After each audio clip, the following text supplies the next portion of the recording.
Rumah tanggaku hancur gara-gara aku menempati rumah megah seram warisan mertua. Pagi itu, mentari bersinar hangat di desa terpencil tempat suamiku, Arif, lahir dan dibesarkan. Kami baru saja menerima kabar bahwa mertuaku, Bapak Surya, telah meninggalkan dunia ini dan mewariskan sebuah rumah besar yang terletak di tengah kebun teh milik keluarga. Rumah itu, katanya, adalah simbol kejayaan keluarga. Namun dalam ingatan Arif, tempat itu membawa lebih banyak kenangan pahit daripada bahagia. Apakah kita benar-benar harus pindah ke sana, Arif? Tanyaku dengan ragu, meski hatiku ingin memiliki rumah yang jauh dari hiruk-pikuk kota. Arif hanya terdiam sejenak sebelum menjawab, "Ini permintaan terakhir ayah. Aku harus menghormatinya." Aku tak mampu membantah. Sore itu juga, kami mulai mengemasi barang-barang untuk pindah ke rumah warisan tersebut. Namun, ada perasaan ganjil yang tak bisa kujelaskan sejak pertama kali mendengar kabar itu. Saat kami tiba di rumah megah itu, aku merasa jantungku berhenti sejenak. Bangunannya sangat indah namun terasa dingin, seperti menyimpan rahasia kelam yang tak terlihat oleh mata telanjang. Gerbangnya besar dan terbuat dari besi hitam yang sudah mulai berkarat. Dinding rumahnya dihiasi ornamen khas kolonial Belanda, sementara jendela-jendela besar yang berjajar tampak gelap meski matahari masih terang benderang. "Selamat datang di rumah baru kita," kata Arif dengan suara berat. Namun, raut wajahnya tak menyiratkan kebahagiaan. Di dalam, suasana lebih mencekam. Lantai kayu berderak setiap kali kami melangkah, dan aroma kayu tua bercampur lembab menguar di udara. Aku mencoba menguatkan hati. Bagaimanapun, rumah ini adalah milik kami sekarang, tempat untuk memulai hidup baru. Hari pertama berlalu dengan sibuk mengatur barang-barang. Malam itu, aku tidur lebih cepat karena kelelahan. Namun, aku terbangun di tengah malam oleh suara seperti langkah kaki di lorong. "Arif," panggilku, mencoba membangunkannya. Namun suamiku tetap terlelap. Aku memutuskan untuk bangun dan memeriksa, meski hatiku diliputi ketakutan. Lorong itu gelap gulita, hanya diterangi oleh cahaya bulan yang masuk melalui jendela kecil. Aku menahan napas saat mendengar langkah kaki itu lagi, kini lebih dekat. Tapi tak ada siapapun. Aku hanya melihat bayanganku sendiri di cermin besar yang tergantung di ujung lorong. Namun, ada yang aneh. Bayangan itu tidak bergerak seiring denganku. Esok harinya, aku menceritakan kejadian itu kepada Arif, tapi dia hanya tertawa kecil. "Mungkin kamu terlalu lelah. Lagi pula, rumah ini sudah tua." Suaranya bisa terdengar aneh, katanya mencoba menenangkan. Namun, kejadian aneh itu bukan yang terakhir. Malam berikutnya, suara langkah kaki itu kembali. Kali ini, lebih jelas dan terasa lebih dekat. Pintu kamar kami sempat terdorong sedikit, meski tak ada angin sama sekali. Aku merasa ada sesuatu yang memperhatikan kami. Arif mulai menyadari bahwa ada yang tak beres ketika suatu pagi ia menemukan ruang tamu berantakan, seperti habis dijarah. Vas-vas bunga pecah, sofa tergeser, dan lukisan tua milik keluarga terjatuh dari dinding. "Siapa yang melakukan ini?" tanya Arif sambil memeriksa sekeliling. Namun, pintu dan jendela semuanya terkunci rapat. Tak ada tanda-tanda orang lain masuk. "Ini tidak mungkin terjadi begitu saja," gumamku. Semakin lama kami tinggal di sana, semakin banyak kejanggalan yang kami alami. Aku mulai sering mendengar bisikan di malam hari, seperti suara perempuan menangis di kamar sebelah. Bahkan, suatu kali aku merasa ada tangan dingin yang menyentuh pundakku saat aku sedang mencuci piring. Arif pun mulai mengalami hal serupa.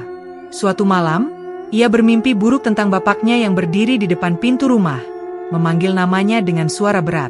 Ketika ia terbangun, pintu kamar kami benar-benar terbuka, dan di luar sana, ada bayangan hitam berdiri tanpa bergerak. Kami memutuskan untuk mencari tahu lebih banyak tentang rumah ini. Arif mulai bertanya kepada tetangga sekitar, dan dari mereka, kami mengetahui bahwa rumah ini menyimpan kisah tragis. "Dulu, istri pertama Bapak Surya meninggal di rumah ini," kata seorang tetangga yang sudah tua. "Orang bilang, ia bunuh diri di kamar loteng setelah mengetahui suaminya berselingkuh." Aku merasakan bulu kuduku meremang mendengar cerita itu. Kamar loteng yang disebutnya adalah satu-satunya ruangan yang belum pernah kami masuki karena pintunya selalu terkunci. "Arif, kita harus keluar dari sini," pintaku suatu malam setelah kejadian-kejadian aneh semakin intens. Namun, Arif tetap bersikeras untuk bertahan. Ini rumah keluarga kita. Aku tidak bisa begitu saja meninggalkannya. Namun, aku tahu ada sesuatu yang salah. Rumah ini bukan sekadar bangunan tua. Rumah ini menyimpan dendam dan kesedihan yang mengakar dalam, menghantui setiap sudutnya. Seiring waktu, hubungan kami mulai berubah. Arif semakin sering marah tanpa alasan jelas. Aku juga merasa semakin tertekan. Seperti ada beban berat yang menghimpit setiap kali aku berada di dalam rumah itu. Suatu malam, saat hujan deras mengguyur, aku mendengar suara ketukan dari loteng. Pintu kamar loteng itu akhirnya terbuka dengan sendirinya. Dari bawah, aku bisa melihat tangga kayu yang menuju ke sana seperti mengundangku untuk naik. Dengan langkah gemetar, aku menaiki tangga itu. Di atas, aku menemukan sebuah cermin besar yang retak di tengahnya. Dan di depannya ada sebuah kursi goyang tua. Aku merasakan kehadiran seseorang. Namun saat aku menoleh, hanya bayanganku sendiri yang terlihat di cermin. Bayangan itu tersenyum kepadaku. Aku menjerit, dan saat itulah Arif berlari menghampiri. Namun, sebelum aku sempat menjelaskan apa yang terjadi, cermin itu tiba-tiba pecah, dan kursi goyang itu bergerak sendiri seolah-olah ada seseorang yang duduk di atasnya. Aku tidak bisa lagi tinggal di sini. Arif, kita harus pergi, teriakku dengan air mata yang mengalir deras. Namun, rumah itu seolah tak ingin melepaskan kami. Setiap kali kami mencoba pergi, ada sesuatu yang selalu menghalangi. Mobil kami mogok tanpa sebab, dan Arif mulai sering melihat sosok-sosok bayangan di setiap sudut rumah. Kehidupan rumah tangga kami perlahan-lahan berubah menjadi mimpi buruk. Rumah megah ini, yang seharusnya menjadi simbol kebanggaan, kini menjadi jerat yang memerangkap kami dalam ketakutan dan misteri yang tak berujung. Aku tak pernah membayangkan hidupku bisa berubah sedrastis ini. Rumah yang dulunya tampak seperti keberuntungan kini terasa seperti kutukan. Hari demi hari, rumah itu semakin menunjukkan kekuatannya. Kekuatan yang merenggut kewarasan kami perlahan-lahan. Suatu malam, hujan turun dengan derasnya, angin menderu kencang menerbangkan ranting-ranting pohon di sekitar rumah. Arif masih duduk di ruang kerja, sementara aku berusaha memejamkan mata di kamar. Aku mendengar suara samar-samar dari luar kamar, seperti seseorang memanggil namaku dengan nada melankolis. Rani, Rani. Awalnya aku pikir itu hanya hayalanku, tapi suara itu semakin jelas, berbisik dari arah jendela kamar. Dengan jantung berdebar, aku mendekat ke jendela. Saat aku menyibak tirai, tubuhku membeku.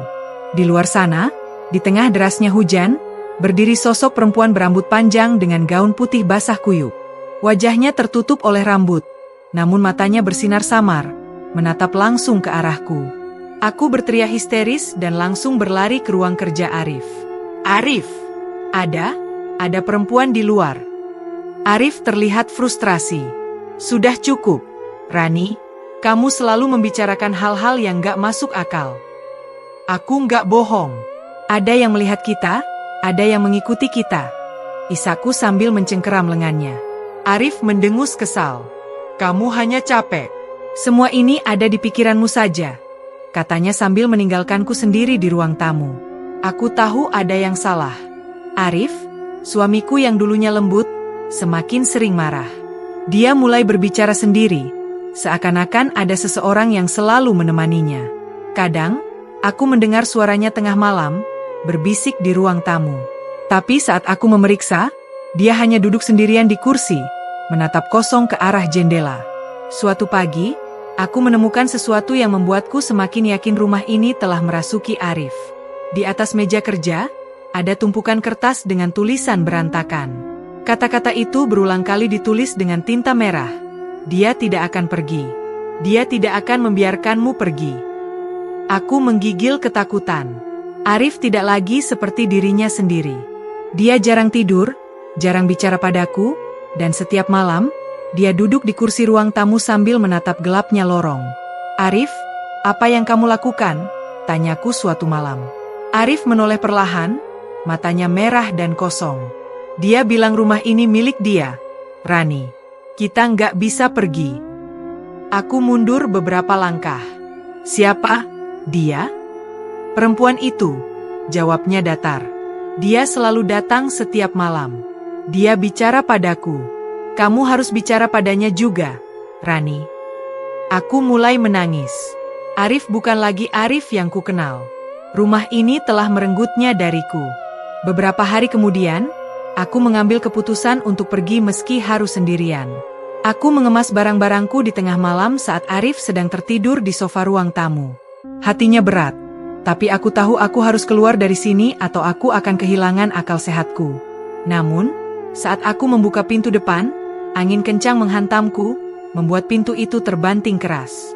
Seketika, seluruh rumah bergetar. Dari lantai atas, terdengar suara langkah kaki berlari, cepat dan berat. Aku membeku di tempat, napasku tersengal-sengal. Rani! Suara itu lagi. Kali ini jauh lebih keras, jauh lebih dekat. Aku merasa sesuatu sedang mendekat dari belakang. Perlahan, aku menoleh. Di ujung lorong, sosok perempuan itu berdiri dengan wajah yang kini terlihat jelas. Matanya hitam pekat, wajah pucat dengan senyum yang menyeringai lebar. Aku berlari sekuat tenaga, berteriak memanggil Arif. Arif terbangun, tapi matanya tetap kosong. Dia bilang kamu nggak boleh pergi, gumamnya dengan suara parau. Arif, sadar, ini aku istrimu. Aku mengguncang tubuhnya. Tapi saat itu, tangannya mencengkeram lenganku dengan kuat, dan suaranya berubah. Lebih berat, bukan lagi milik Arif. Kamu sudah datang ke sini. Kamu tidak bisa pergi. Kamu milikku. Aku menjerit ketakutan dan melepaskan diri darinya. Tapi dari balik lorong, bayangan itu muncul lagi. Kini semakin banyak sosok perempuan lain bermunculan, masing-masing dengan wajah kosong dan tubuh yang membusuk.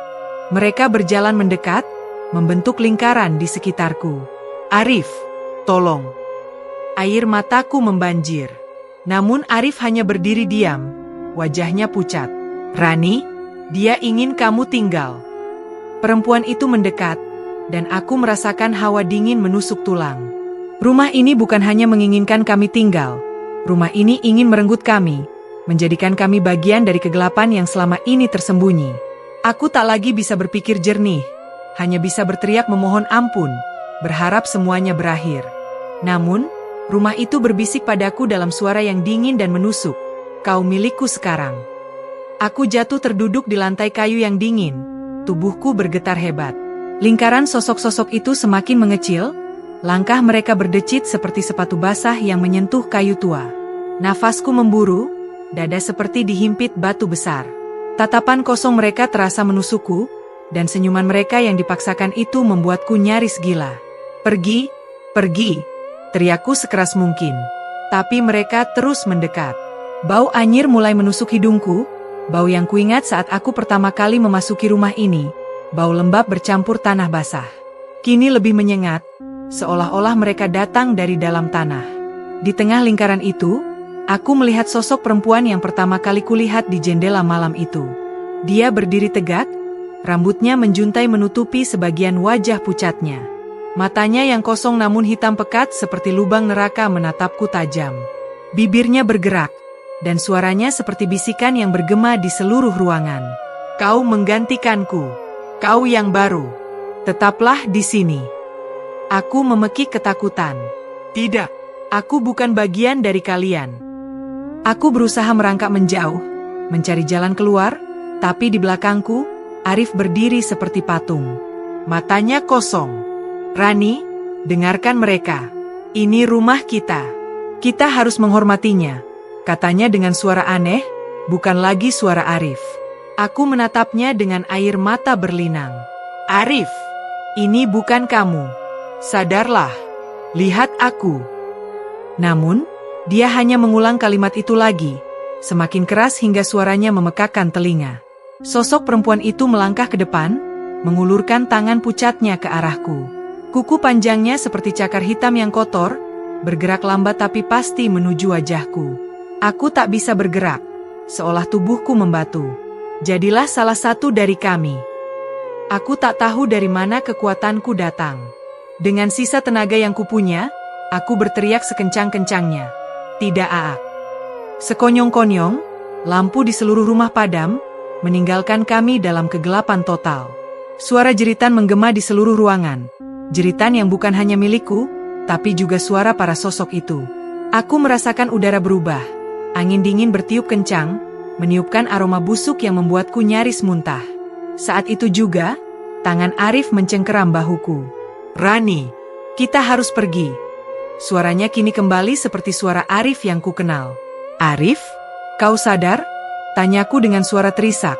Tak percaya bahwa dia akhirnya bangkit dari pengaruh kegelapan itu. "Aku nggak tahu apa yang terjadi, tapi kita harus keluar sekarang," jawabnya dengan tergesa-gesa. Kami berlari sekencang mungkin ke arah pintu depan. Namun setiap langkah kami terasa seperti menapaki pasir isap. Rumah itu berguncang seperti marah. Dinding-dindingnya bergetar, dan suara-suara aneh terdengar dari segala penjuru. Teriakan perempuan, tangisan anak kecil, suara bisikan yang menggema di telingaku. Semuanya bercampur menjadi satu. Setiap lorong yang kami lewati terasa lebih panjang dari biasanya. Aku melihat bayangan hitam menjulur di dinding, mengikuti langkah kami. Tangan-tangan dingin mencengkeram pergelangan kakiku, membuatku hampir terjatuh. "Cepat, Rani, pintunya!" seru Arif sambil menarik tanganku lebih kuat. Kami berhasil mencapai pintu depan. Arif memutar kunci sekuat tenaga, tapi pintu itu tak bergerak sedikit pun. Dari belakang, suara langkah kaki semakin mendekat. "Cepat, Arif! Mereka semakin dekat!" teriakku panik. Arif memukul-mukul pintu kayu itu, berteriak frustasi. "Ayo, buka! Buka!" Kemudian, tiba-tiba, suara itu muncul lagi. Bisikan perempuan tadi, kali ini tepat di belakang telingaku. "Kau tak akan pernah bisa pergi. Ini rumahmu sekarang." Aku menoleh dan melihat sosok itu tepat di belakangku. Wajahnya hanya beberapa sentimeter dari wajahku. Matanya hitam pekat, dan senyumnya yang mengerikan itu menampakkan gigi-gigi yang tajam seperti paku berkarat. Tiba-tiba, kepalaku terasa berat, pandanganku berputar. Rumah ini seperti menarikku masuk, menelan kesadaranku sedikit demi sedikit. "Rani, jangan lihat dia. Tetap fokus padaku," seru Arif, mengguncang tubuhku dengan panik. Aku berusaha mengalihkan pandanganku dari sosok itu. Arif meraih vas bunga besar di meja terdekat dan memukulkannya ke pintu dengan sekuat tenaga. Dengan suara berdebum keras, pintu itu akhirnya terbuka. Angin malam yang dingin langsung menerpa wajah kami, seperti memanggil kami keluar dari neraka itu. Arif menarik tanganku, dan kami berlari keluar ke halaman. Saat kami mencapai jalan utama, aku menoleh ke belakang untuk terakhir kalinya. Rumah itu kini tampak lebih gelap dari sebelumnya. Jendela-jendela besar itu seperti mata hitam yang memandangku, dan di balik tirainya, aku melihat bayangan sosok perempuan itu berdiri mematung. Dia menatapku, senyumnya masih tersungging. Namun wajahnya semakin memudar menjadi samar. Seperti menyampaikan pesan padaku. "Aku akan menunggumu." Kami terus berlari, hujan deras membasahi tubuh kami. Aku tak peduli lagi dengan apapun. Yang penting aku bisa menjauh dari rumah itu. Napasku memburu, tubuhku gemetar hebat. Tapi setidaknya untuk saat ini, kami selamat. Namun, saat kami berhenti sejenak di jalan desa yang sepi itu, Arif menggenggam tanganku erat. Ia menatapku dengan mata sayu, penuh kebingungan. "Rani, apa yang sebenarnya terjadi di rumah itu?" Aku menatapnya dengan mata berkaca-kaca, lidahku keluh. "Aku nggak tahu, Arif. Tapi rumah itu hidup. Dan dia nggak akan membiarkan kita pergi begitu saja." Arif terdiam, lalu menoleh ke arah rumah itu yang samar-samar masih terlihat di kejauhan. Suaranya bergetar saat berkata, "Rani, lihat." Aku mengikuti arah pandangannya. Di salah satu jendela lantai 2, sosok perempuan itu berdiri di balik tirai. Tangannya terangkat pelan, seperti melambai, seakan-akan ingin memanggil kami kembali. Rumah itu mungkin tak lagi menyentuh tubuh kami, tapi aku tahu sesuatu. Rumah itu telah meninggalkan bekas di dalam jiwa kami. Dan rasanya, pertempuran kami belum benar-benar berakhir. Malam itu, kami memutuskan untuk bermalam di rumah salah satu tetangga, Pak Rahmat, yang tinggal di ujung desa. Rumahnya kecil dan sederhana, tapi terasa jauh lebih hangat dibandingkan rumah megah mencekam itu. Aku duduk di lantai dengan selimut tebal membalut tubuhku, masih gemetar, sementara Arif mondar-mandir di ruang tamu. Wajahnya gelisah, seperti orang yang baru bangun dari mimpi buruk. Pak Rahmat datang membawa teh hangat dan duduk di dekat kami. Saya sudah bilang dari dulu, Mas Arif, rumah itu memang bukan rumah biasa, katanya dengan suara pelan tapi tegas. Arif menatapnya dengan tajam. Kenapa Bapak nggak bilang dari awal? Kenapa ayah saya nggak pernah cerita soal ini? Pak Rahmat menghela napas berat. Almarhum Bapak Surya kalian, dia terlalu sombong untuk mengakui bahwa ada yang salah dengan rumah itu. Dia pikir, selama rumah itu warisan keluarga, semuanya akan baik-baik saja. Tapi tidak ada yang baik-baik saja di sana sejak istri pertama beliau meninggal dengan cara. Pak Rahmat terhenti, seperti ragu melanjutkan. Aku menggenggam tangan Arif, mendorongnya bertanya lebih jauh. Cara apa, Pak? Suaraku parau. Pak Rahmat memejamkan matanya sejenak. Bunuh diri, Bu Rani. Tapi nggak berhenti di situ. Setelah itu, beberapa orang yang pernah tinggal atau sekadar menginap di rumah itu selalu mengalami kejadian-kejadian aneh. Bahkan beberapa dari mereka meninggal dengan cara yang tidak wajar. Dadaku serasa remuk mendengar cerita itu. Jadi, semua orang di desa tahu tentang rumah itu. Pak Rahmat mengangguk. Rumah itu seperti menghisap penghuninya. Siapapun yang tinggal di sana lama-lama akan berubah, pikirannya terganggu, seperti ada sesuatu yang merasuki jiwa mereka. Arif tiba-tiba menatap Pak Rahmat dengan sinis. Itu hanya cerita desa, Pak. Hantu? Kutukan? Semua itu tahayul. Aku menatap Arif dengan kaget. Arif, kamu kenapa? Kamu lihat sendiri apa yang terjadi malam ini. Arif menoleh padaku, suaranya keras dan tajam. Cukup, Rani, aku capek mendengar semua ini. Kita hanya ketakutan berlebihan. Kita akan kembali ke rumah itu dan menyelesaikan semuanya. Apa? Aku bangkit dari dudukku, jantungku serasa berhenti. Kamu nggak bisa serius, Arif. Rumah itu hampir membunuh kita. Kamu mau kembali ke sana? Arif mendekat, wajahnya merah padam. Rumah itu milik keluarga kita. Aku nggak akan lari hanya karena hal-hal yang nggak jelas. Kalau kamu mau pergi, pergilah sendiri. Aku tetap di sana. Aku tercengang, tak percaya dengan apa yang kudengar. Kamu sudah gila, Arif. Rumah itu sudah mengubahmu. Pak Rahmat menengahi. Mas Arif, dengarkan saya. Pulang ke rumah itu cuma akan memperburuk keadaan. Apapun yang ada di sana, mereka nggak akan membiarkan kalian pergi lagi kalau kalian kembali. Tapi Arif tak peduli. Dengan langkah cepat, ia keluar dari rumah Pak Rahmat, meninggalkanku sendirian dalam kebingungan dan ketakutan. Aku berlari mengejarnya. Arif, tunggu. Arif hanya menoleh sebentar. Aku harus menyelesaikan ini, Rani. Kalau kamu nggak ikut, terserah. Aku hanya bisa memandang punggungnya yang semakin menjauh menuju kegelapan malam. Pagi harinya, aku duduk terdiam di ruang tamu Pak Rahmat. Aku tak tidur sama sekali. Pak Rahmat berusaha menenangkanku, tapi aku tahu satu hal. Aku tak bisa membiarkan Arif kembali ke rumah itu sendirian. Ada sesuatu yang mengincar kami di sana, dan aku takut jika Arif kembali, aku tak akan pernah bisa melihatnya lagi. Akhirnya, dengan perasaan berat, aku memutuskan untuk menyusulnya.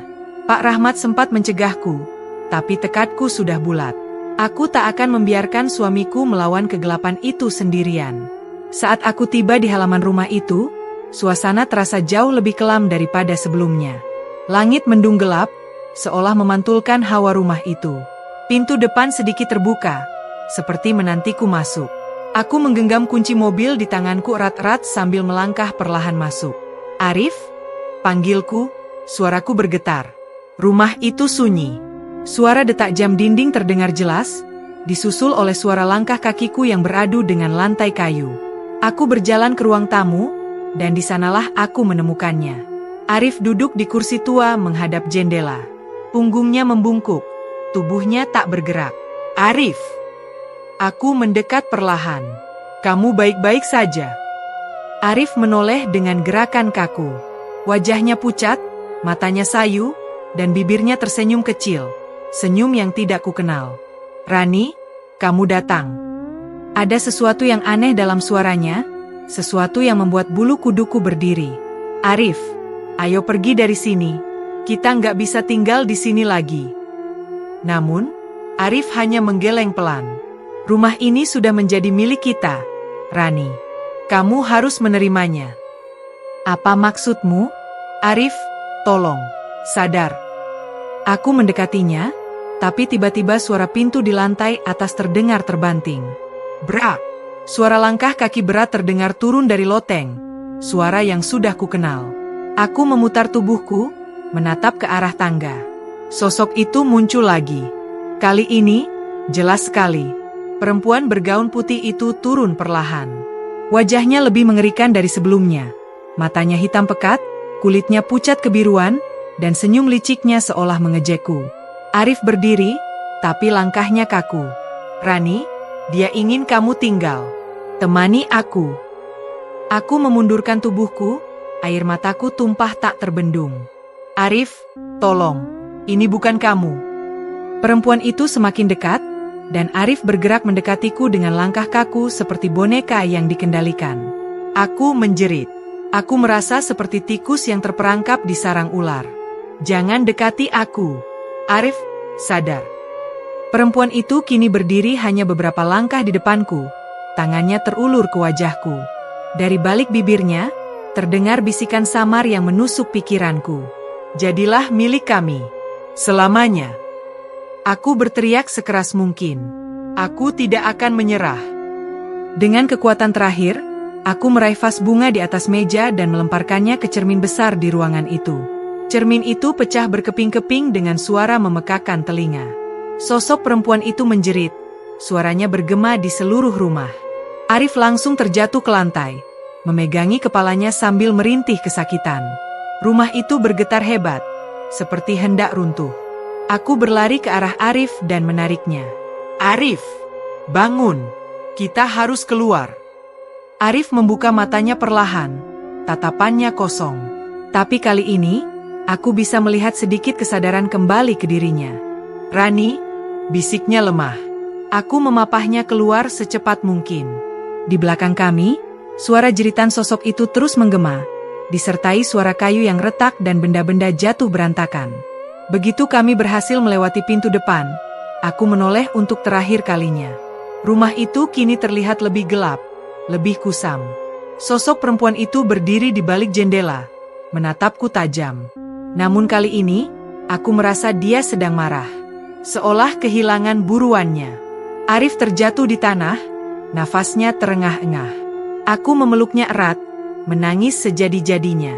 Tapi aku tahu satu hal, meski kami berhasil keluar, rumah itu belum selesai dengan kami. Rumah itu masih menginginkan kami kembali. Dan entah bagaimana, aku tahu, itu hanya masalah waktu. Setelah kejadian itu, kami tidak langsung pulang ke rumah mertua atau kembali ke desa. Kami memilih menginap di sebuah penginapan kecil di kota terdekat.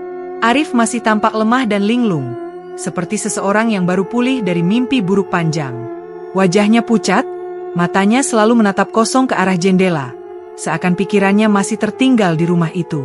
Aku duduk di ujung ranjang sambil menggenggam secangkir teh yang sudah dingin. Pikiranku kalut, pikiranku dipenuhi pertanyaan. Apa sebenarnya yang terjadi di rumah itu? Siapa sosok perempuan itu? Mengapa rumah itu tak henti-hentinya mengejar kami? Aku menoleh ke arah Arif. Mas, kamu nggak apa-apa? Tanyaku pelan. Arif menoleh dengan gerakan lambat. Ada sesuatu di balik matanya.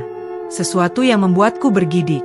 Kita nggak bisa lari, Rani, katanya lirih. Rumah itu sudah menjadi bagian dari kita. Aku membeku. Apa maksud kamu? Arif, dengarkan aku. Kita sudah keluar dari sana. Kita nggak akan pernah kembali. Arif hanya menggeleng lemah. Kamu nggak mengerti. Rumah itu nggak akan membiarkan kita bebas begitu saja. Aku memegang pundaknya erat, mencoba menyadarkannya. Jangan ngomong seperti itu. Kita sudah pergi, dan kita nggak akan pernah kembali. Tapi Arif hanya diam. Dari tatapannya, aku tahu, dia masih bisa merasakan sesuatu yang tidak bisa kulihat. Malam harinya, aku terbangun dari tidur dengan napas tersengal. Keringat membasahi tubuhku meskipun kamar terasa dingin. Aku menoleh ke samping, tapi Arif tidak ada di ranjang. Jantungku berdegup kencang. Aku bangun perlahan, berjalan ke arah kamar mandi sambil memanggil namanya. Arif, kamu di mana? Sung. Aku keluar ke ruang utama penginapan, mataku langsung tertuju pada pintu kamar yang terbuka sedikit. Pintu itu berayun pelan seolah-olah ada yang baru saja keluar. Hatiku mencelos. Arif, dengan langkah hati-hati, aku keluar dari kamar menuju koridor penginapan yang sunyi. Lampu-lampu lorong redup, menciptakan bayangan-bayangan aneh di dinding. Udara terasa dingin menusuk, dan entah kenapa, aroma lembab itu kembali tercium. Arif, bisikku lirih. Langkah kakiku terhenti ketika aku melihatnya.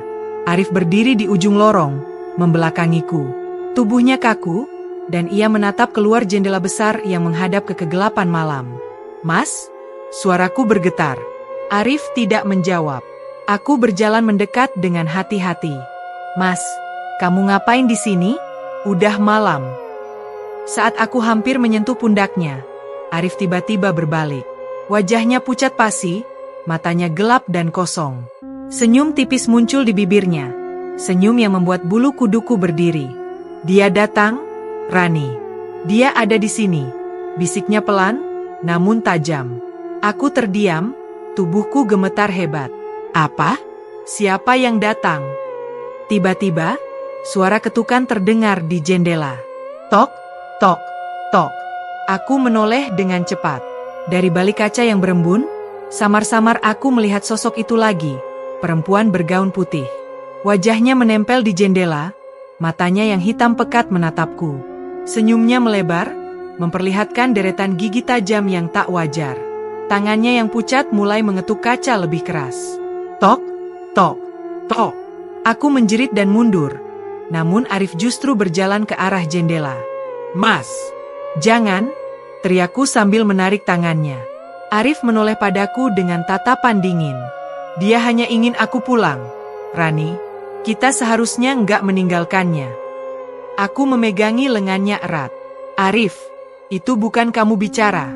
Jangan dengarkan dia. Ketukan semakin keras. Jendela mulai bergetar, dan suara tawa kecil yang aneh mulai terdengar. Tawa itu bergema di lorong sepi, menusuk telingaku seperti jarum tajam. Aku berteriak histeris sambil memeluk Arif, mencoba menjauhkannya dari jendela. Namun tiba-tiba, suara ketukan berhenti. Hening. Aku memandang jendela itu dengan napas memburu. Sosok perempuan itu lenyap. Kaca jendela hanya memantulkan wajah kami. Aku yang ketakutan dan Arif yang kini berdiri dengan tubuh lemas. Arif terjatuh ke lantai, pingsan. Aku menjerit memanggil namanya, mengguncang tubuhnya berulang kali. Arif! Bangun, Mas! Arif! Keesokan paginya, kami meninggalkan penginapan dengan tergesa-gesa. Arif masih terlihat lemah, tetapi ia tidak lagi berbicara tentang rumah itu. Namun, sesuatu terasa salah. Sejak pagi, aku merasa seperti dia bukan lagi Arif yang kukenal. Saat kami berkendara kembali ke kota, aku terus mencuri pandang ke arahnya. Matanya menatap lurus ke jalan, tapi tidak fokus. Dia hanya diam, bahkan ketika aku mencoba bicara. Mas, kamu kenapa? Tanyaku hati-hati. Arif hanya tersenyum kecil. Aku baik-baik saja. Rani, kita akan pulang. Aku mengernyit. Pulang? Kemana? Arif menoleh padaku, dan di detik itu, aku merasakan ketakutan yang lebih dalam dari apapun yang pernah kualami. Wajahnya tampak pucat dan matanya kosong. Ke rumah kita. Rumah warisan itu. Rumah kita, Rani. Kita nggak boleh pergi lagi. Jantungku berdetak kencang. Arif, kamu gila. Kita nggak bisa kembali ke sana. Tapi Arif hanya tersenyum, dan tangannya semakin erat menggenggam kemudi. Mobil melaju lebih cepat, dan aku mulai panik. Mas, berhenti, tolong. Tiba-tiba, suara perempuan itu terdengar lagi. Bisikan lirih dari belakangku, seperti tepat di telinga. Aku sudah bilang, kalian milikku. Aku menoleh ke kursi belakang, dan darahku seakan membeku. Sosok perempuan itu duduk di sana, tersenyum sambil memandangku dengan tatapan penuh kemenangan. Mobil melaju semakin kencang, dan jeritanku menggema di dalam kabin. Aku tahu kami telah kalah, rumah itu tak akan pernah membiarkan kami pergi. Dan sekarang, ia bahkan mengikutiku kemanapun. Mobil yang dikendarai Arif melaju semakin cepat. Aku panik, memohon padanya untuk berhenti. "Arif, kumohon, sadarlah." Tangisku pecah, tapi suamiku seakan tuli. Matanya tetap kosong. Mulutnya tersenyum tipis seperti boneka yang dikendalikan oleh sesuatu. Dari kursi belakang, suara tawa lirih perempuan itu kembali terdengar, menusuk telingaku seperti duri. Aku menoleh, dan di sana dia masih duduk. Sosok bergaun putih itu memiringkan kepalanya. Tatapannya dingin. "Kembali ke rumah, atau kau akan kehilangannya selamanya," bisiknya. Aku menggigit bibirku, air mataku tak berhenti mengalir. "Tidak, aku tidak akan menyerah. Rumah itu boleh menakutiku, tapi aku tidak akan membiarkannya merenggut Arif." Dengan keberanian terakhir, aku meraih kemudi mobil dan membantingnya ke sisi jalan. Mobil berdecit kencang, tubuhku terlempar ke dashboard, suara kaca bergetar. Lalu semuanya berhenti. Sung! Aku terbangun di dalam mobil. Kepalaku pusing, darah mengalir dari pelipisku. Mobil kami menabrak pohon besar di pinggir jalan. Di sampingku, Arif terkulai lemas di kursi pengemudi. Jantungku mencelos. "Arif! Arif!" Aku mengguncang tubuhnya, memohon agar ia membuka mata. Perlahan, Arif mengerjap. Matanya mulai berangsur-angsur jernih, seperti seseorang yang baru bangun dari tidur panjang. "Rani?" Suaranya serak. Aku menangis lega. "Ya, Mas. Ini aku." Arif memandangku dengan bingung, lalu mengerang pelan sambil memegangi kepalanya. "Apa yang terjadi? Kita di mana?" Aku memeluknya erat, tak peduli rasa sakit di seluruh tubuhku. "Kita selamat, Mas. Kita selamat." Arif masih kebingungan, tapi ia balas memelukku.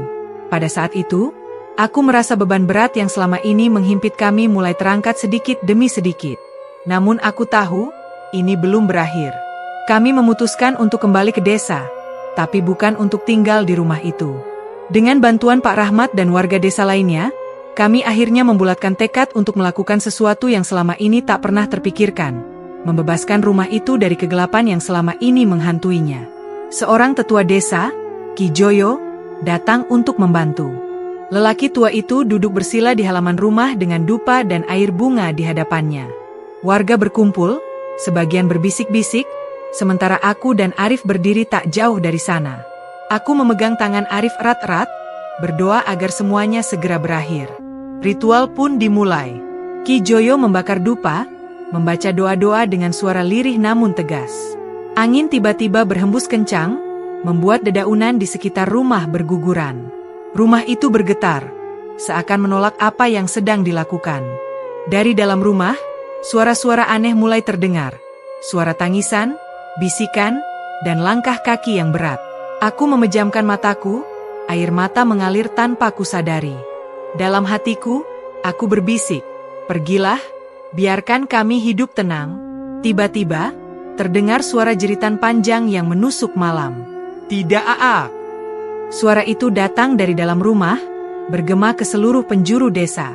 Seluruh warga terdiam, jantungku hampir berhenti. Namun kemudian, suasana berubah drastis.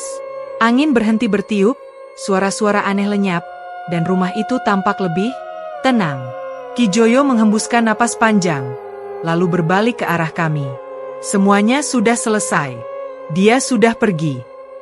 Aku menangis lega dan memeluk Arif erat-erat. "Mas, kita bebas. Kita bebas." Arif mengecup keningku, air matanya ikut mengalir. "Maafkan aku, Rani. Aku hampir kehilanganmu, hampir kehilangan diriku sendiri." Kami menatap rumah megah itu untuk terakhir kalinya. Rumah yang selama ini menyimpan rahasia kelam akhirnya menjadi sunyi. Kami memutuskan untuk menjualnya dan menggunakan uangnya untuk membangun kehidupan baru yang jauh dari desa itu. Beberapa bulan kemudian, aku dan Arif memulai hidup baru di kota.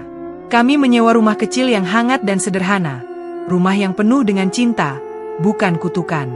Meski kenangan buruk itu masih sesekali datang dalam mimpi, kami belajar untuk bangkit dan melangkah maju. Aku duduk di ruang tamu suatu pagi sambil memandangi suamiku yang sibuk membuat teh di dapur kecil kami. Senyum tulus kembali menghiasi wajahnya. Dalam hatiku, aku bersyukur karena kami selamat dari mimpi buruk itu. "Rani?"